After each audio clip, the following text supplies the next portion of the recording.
என்ன பண்றது? பிரியாணி வேற இருக்க மேடம், சிக்கன் மட்டும் அடிச்சி வந்துட்டாரு. You coming sir.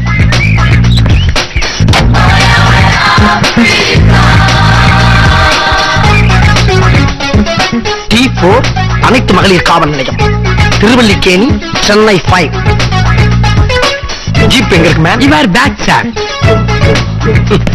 இதெல்லாம் ஒரு ஜீப்.